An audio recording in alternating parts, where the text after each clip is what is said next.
Students, मैं Vinay Gupta with the KJV science easy learning institute.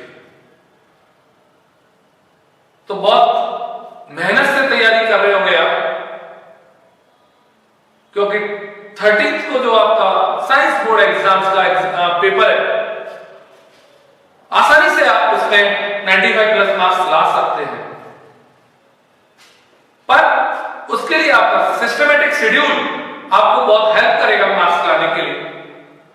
कुछ important chapters उनको आप ढंग से पढ़ें तो पक्का आपके मार्क्स आएंगे। केमिस्ट्री का एक chapter chemical reaction and equations, जो काफी सारे क्वेश्चंस थ्योरेटिकल पोर्शंस में और प्रैक्टिकल पोर्शंस में दोनों में आता है, तो उसके कुछ इंपोर्टेंट क्वेश्चंस और इंपोर्टेंट टॉपिक्स हमने जो सेट किए हुए वो पक्का आपको बोर्ड एग्जाम्स में हेल्पफुल होंगे। तो अगर इस वीडियो को देखेंगे आप तो इस पूरे चैप्टर को मैक्सिमम 1 आवर में पूरा का पूरा रिवाइज कर लेंगे आप। तो आइए किस तरह से इस चैप्टर को आसानी से रिवाइज करेंगे आप। तो सबसे पहले केमिकल रिएक्शन और इक्वेशंस में आपको पढ़ना है types of reaction. Types of reactions. Types of reactions में सबसे फर्स्ट रिएक्शन जो पूछी जाती है that is combination reaction. Combination reactions नाम से पता चल रहा है बच्चों, हम दो हमारा एक, जब दो या दो से ज्यादा सब्सटेंसेस कंबाइंड होते हैं और सिंगल प्रोडक्ट प्रोड्यूस होता है, तब उस रिएक्शंस को बच्चों कॉम्बिनेशन रिएक्शंस बोलते हैं। इसका सबसे इंपॉर्टेंट एग्जांपल जो पक्का बोर्ड एग्जाम में आने वाला है that is quicklime react with water to form CaOH whole twice along with heat. This is line and this is slack line. The most important question for the board exams, काफी बार board में पूछा गया है। Second example of this that is Mg plus O2. Magnesium ribbon को जब हम burn कराते हैं तो बच्चों क्या बनता है? Magnesium oxide. Magnesium oxide deadly white flame के साथ बर्न होता है। एक क्वेश्चन जो बोर्ड में जरूर पूछा जाएगा कि हमें मैग्नीशियम पाइप को या रिबन को जलाने से पहले उसकी सरफेस को क्लीन क्यों करना पड़ता है? तो एक क्वेश्चन वेरी इंपॉर्टेंट, और याद रखिए जब भी हम मैग्नीशियम पाइप को बंद करें तो उसकी सरफेस को क्लीन करना पड़ता है कि जिससे उसके ऊपर जो मैग्नीशियम ऑक्साइड की जो लेयर है वो लेयर आसानी से रिमूव हो जाए, जिससे वो आसानी से बर्न हो सके। तो this is combination reactions. Next the most important topic of the chemical reactions and equation is decomposition reaction. Decomposition reaction में आप सबको पता है कि ये 3 तरीकों से होती है। पहला बाय हीट, दूसरा बाय लाइट, तीसरा बाय इलेक्ट्रिसिटी। तो बोर्ड में क्वेश्चन पूछ सकता है कि इन तीनों का एक एक एग्जांपल्स दीजिए जिसमें डिकम्पोजिशन रिएक्शंस हीट के द्वारा, लाइट के द्वारा और इलेक्ट्रिसिटी के द्वारा। तो आइए मैं बता रहा हूं। पहला example by heat, the most important, पक्का पेपर में आएगा, that is FeSO4। Green crystals होते हैं FeSO4 के, दैट इज फेरस सल्फेट के। जब उन्हें हीट किया जाता है तो एक ब्राउन कलर का residue that is Fe2O3 along with 2 suffocating smell gas SO2 and SO3 are released।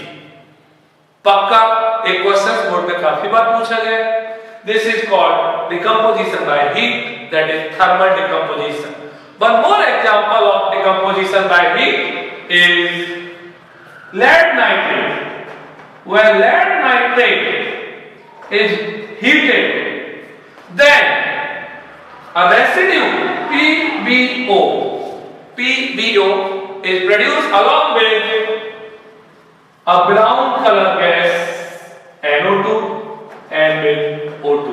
The most important question काफी बार बोर्ड एग्जाम्स में पूछा गया है। Lead nitrate PbO NO2 plus O2। Third example जो फेवरेट है, सबको आता होगा, दैट इज लाइमस्टोन। जब हम लाइमस्टोन को हीट करते हैं तो दैट इज लाइम और प्लस CO2 गैस रिलीज होती है, that is decomposition reaction by heat.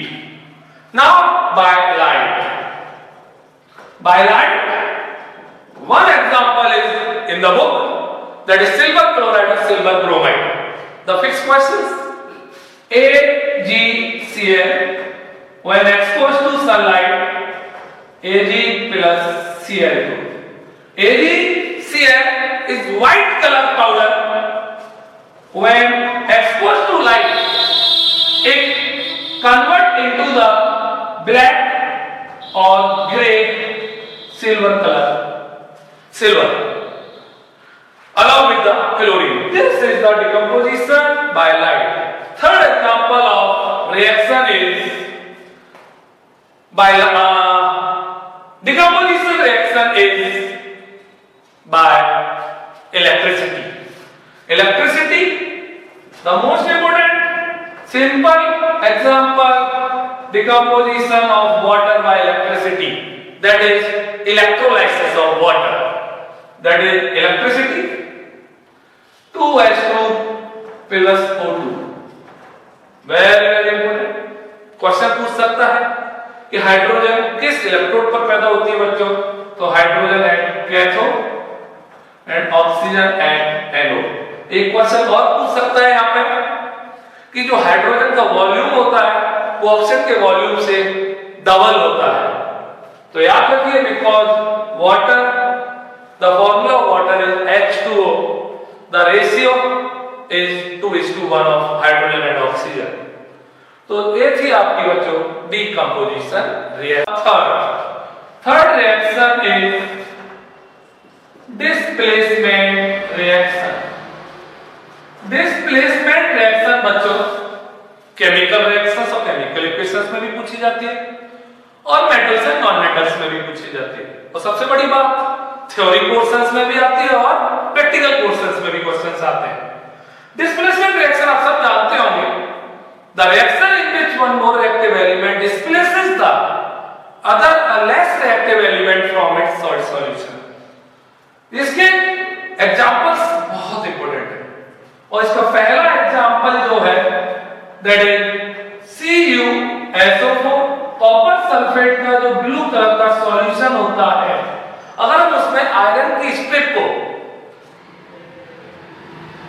Dip कर दें तो कुछ टाइम बाद हमें जो सॉल्यूशन ब्लू कलर का था वो सॉल्यूशन कैसा हो गया बच्चों, ग्रीन, और आयरन रॉड के ऊपर कॉपर की रेडिश ब्राउन क्या बन जाती है, कोटिंग बन जाती है।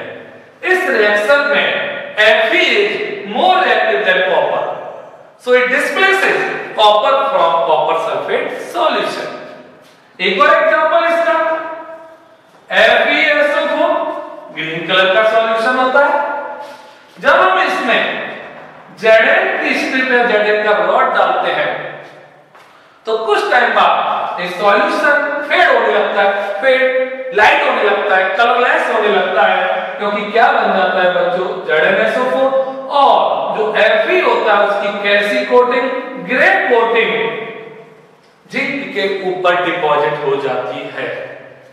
तो डिस्प्लेसमेंट रिएक्शंस में ऐसे भी पूछ सकता है कि इन दोनों रिएक्शंस को देने के बाद इन तीनों एलिमेंट में से कौन ज्यादा रिएक्टिव है, क्योंकि Zn ने Fe को डिस्प्लेस किया और Fe ने कॉपर को डिस्प्लेस किया, तो Zn is most reactive, then iron or least reactive is copper.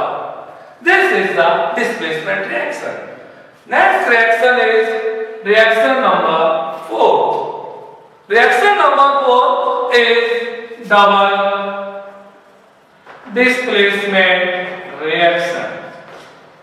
Double displacement reactions हमारे सिलेबस में डबल डिस्प्लेसमेंट रिएक्शंस में एक सॉलिड इनसॉल्युबल प्रोडक्ट बनता है जिसे हम प्रेसिपिटेट बोलते हैं। इसलिए डबल डिस्प्लेसमेंट रिएक्शंस को यहां पर हम प्रेसिपिटेशन रिएक्शंस भी बोल सकते हैं। और इसका एक एग्जांपल बोर्ड के लिए फेवरेट है, जरूर आना है पक्का, और वो एग्जांपल है दिस इज लेड नाइट्रेट के एक्वस सॉल्यूशन में जब हम पोटेशियम आयोडाइड का एक्वस सॉल्यूशन मिक्स करते हैं तो बच्चों एक येलो कलर का क्या बन जाता है, precipitate. This downward arrow indicate this is precipitate, upward arrow indicate that is gas. और प्रेसिपिटेट जो भी बनते हैं बच्चों वो सॉलिड स्टेट में होते हैं और साथ में दैट इज KNO3 aqueous 2 तो वेरी इंपॉर्टेंट और ये पक्का बोर्ड एग्जाम्स में आएगा 100%। Next example is that is barium chloride aqueous solution में जब हम Na2SO4 एक्वस सॉल्यूशन मिक्स करते हैं तो एक व्हाइट कलर का प्रेसिपिटेट बनता है बेरियम सल्फेट का। किसका बनता है बच्चों, barium sulphate, precipitate solid white and that is 2NaCl aqueous। This is double displacement reaction। यहाँ पे PbNO3 के साथ था, Ki के साथ था, उन्होंने डिसाइड किया हम अदला बदली करते हैं तो Pb किसके साथ आ गया, I के साथ, और K किसके साथ आ गया, NO3 के साथ। That is called double displacement reaction। Next reaction जो आती है बच्चों that is reaction number 5, redox reaction. Redox ब्रेकरी, रेड ऑक्स लाल सांड, no, redox reduction plus oxidation. वो रिएक्शंस जिनमें रिडक्शन और ऑक्सीडेशन एक साथ साथ होते हैं that is called redox reaction. तो उसके बहुत एग्जांपल्स में से जो एग्जांपल्स इंपॉर्टेंट है एक है Cu plus H2 gives Cu plus H2। तो इसमें से हमसे पूछेगा किसका रिडक्शन हो रहा है, किसका ऑक्सीडेशन हो रहा है, कौन रिड्यूसिंग एजेंट है और कौन ऑक्सीडाइजिंग एजेंट है। तो मैं बताऊं कुछ गाने कैसे याद रखते हैं। जिसका होता है ऑक्सीडेशन वो कहलाता है रिड्यूसिंग एजेंट, जिसका होता है रिडक्शन वो कहलाता है ऑक्सीडाइजिंग एजेंट। अब किसका ऑक्सीडेशन होता है किसका रिडक्शन होता है उसके लिए भी कुछ लाइन्स। ऑक्सीजन का जुड़ना कहलाता है ऑक्सीडेशन, हाइड्रोजन का जुड़ना कहलाता है रिडक्शन। जैसा अपोजिट करिए, हाइड्रोजन का हटना कहलाता है ऑक्सीडेशन, ऑक्सीजन का हटना कहलाता है रिडक्शन। वही देखते हैं CO से Cu बनना, रिमूवल ऑफ ऑक्सीजन, और ऑक्सीजन का हटना कहलाता है रिडक्शन। तो Cu का क्या हुआ बच्चों, रिडक्शन। H2 से क्या बनना है बच्चों, H2O, ऑक्सीजन का जुड़ना that is addition of oxygen. Addition of oxygen is called oxidation. जिसका होता है reduction that is called oxidizing agent. जिसका होता है oxidation that is called reducing agent. पक्का पेपर में आएगा। एक और एग्जांपल जो थोड़ा टफ है, बोर्ड में काफी बार पूछा गया है question, MnO2 plus HCl gives MnCl2 plus Cl2 plus H2। Okay बच्चों, तो इसमें पूछेगा किसका रिड्यूसिंग एजेंट कौन ऑक्सीडाइजिंग एजेंट। MnO2 से क्या बन रहा है MnCl2, ऑक्सीजन का रिमूवल, ऑक्सीजन का रिमूवल मतलब हुआ रिडक्शन। HCl से बन रहा है Cl2, हाइड्रोजन का रिमूवल, हाइड्रोजन का removal that is oxidation, that is oxidizing agent जिसका हुआ रिडक्शन MnO2, और जिसका ऑक्सीडेशन होता है दैट इज रिड्यूसिंग एजेंट कौन, HCl। पक्का ये पेपर में आएंगे बच्चों और पक्का इनमें से क्वेश्चंस बनते हैं। तो ये थी 5 रिएक्शंस जो इन्हीं के ऊपर कोई से भी क्वेश्चंस पूछ लेता है।